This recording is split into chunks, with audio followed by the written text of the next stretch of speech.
Babanat na naman tayo mga ka-DDS. Ito nga yung bagong update natin sa The Hague kung saan ang sabi nga ng palasyo ay pa-travel-travel lamang ang ating Vice President. Pero syempre, naiintindihan natin kung bakit pabalik-balik ang ating Vice President sa The Hague. Hindi na dapat yan itanong. Ito lang kasing mga DDH ay masyadong ginagawa ng isyo ang pagpunta ni Vice President sa The Hague. Syempre dadalawin doon ang kanyang tatay, si former President Digong.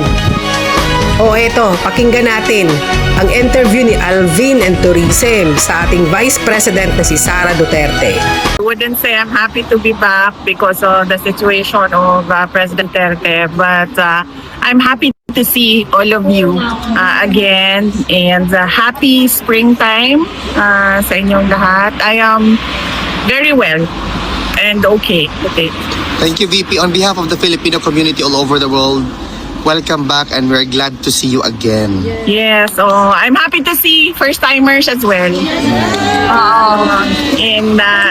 Such a vibrant and very beautiful vibe amidst all the persecution done to you by your detractors. Sakuan, siguro.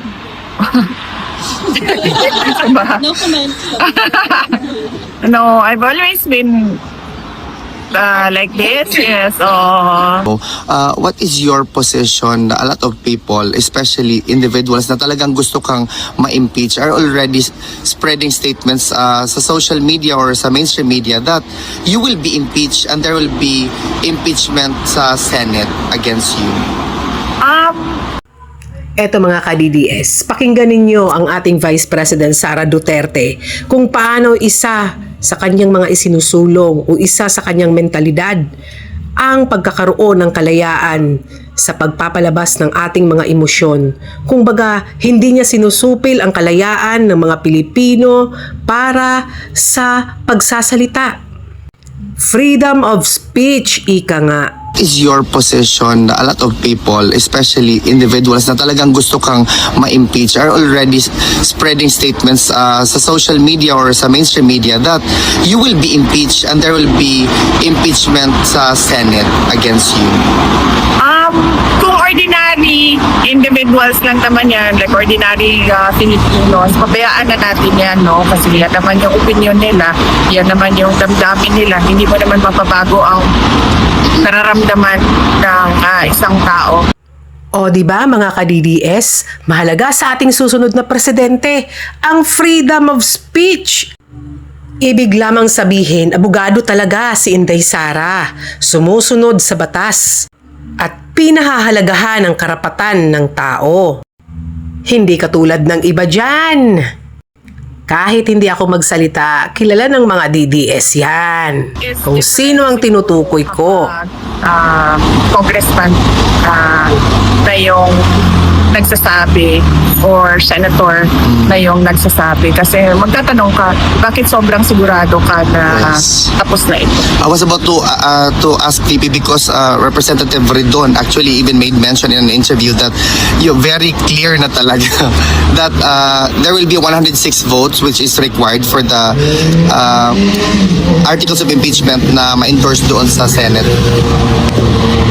Hindi ako makakomment sa kanyang mga nalalaman kasi hindi ko alam kung ano yung alam niya. Hindi tuloy napakomment ang ating Vice President kasi hindi nga rin naman talaga niya alam kung ano ang nasa isip ni Congressman Ridon. Ano ba talaga, Congressman Ridon, ang alam mo na hindi alam ni VP Sara? Kahit tuloy kaming mga netizen ay napaisip kung ano ba talaga. Hindi ako makakomment sa kanyang mga nalalaman kasi hindi ko alam kung ano yung alam niya. Okay. VP Inday, just to conclude this interview, VP, no? Para siguro jet lag ka pa. Wala, okay lang ako. Okay lang.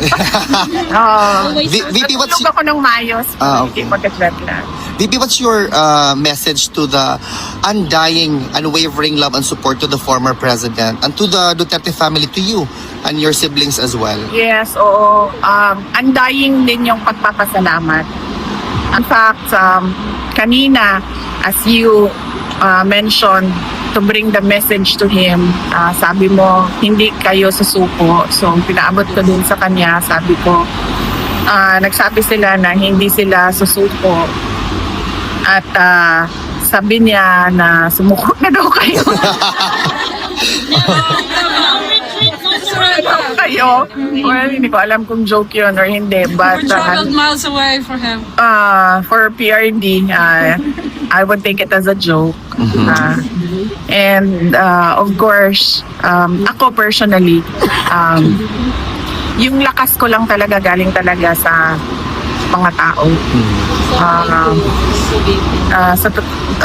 Sa totoo lang, iniwan na siguro ako lahat ng mga kaibigan ko na politiko, pero hindi ako iniwan ng mga Correct. outside. So then politics, but we are here for you. Correct. Ako, No matter what. VP, another statement coming from perhaps sentiments by the Filipinos. Are you ready to become the next president of the Philippines? I'm already a presumptive candidate because I declared my intention to run for the next presidential elections. We can only pray that there will be a presidential elections on 2028 and it will be honest, orderly, and peaceful. On behalf of the Filipino VP, mabuhay ka, mahal ka namin, at asahan mo ang suporta namin. Duterte! Salamat. Mabuhay ka, VP. Napakaganda ng sinabi ng ating Vice President, ano? Yung sinasabi niyang naiisip niya na tinalikuran na siya ng mga politikong kaibigan niya, pero malakas ang kanyang loob dahil ang nagpapalakas ng kanyang loob ay ang taong bayan, yung 32 milyon na bumoto sa kanya.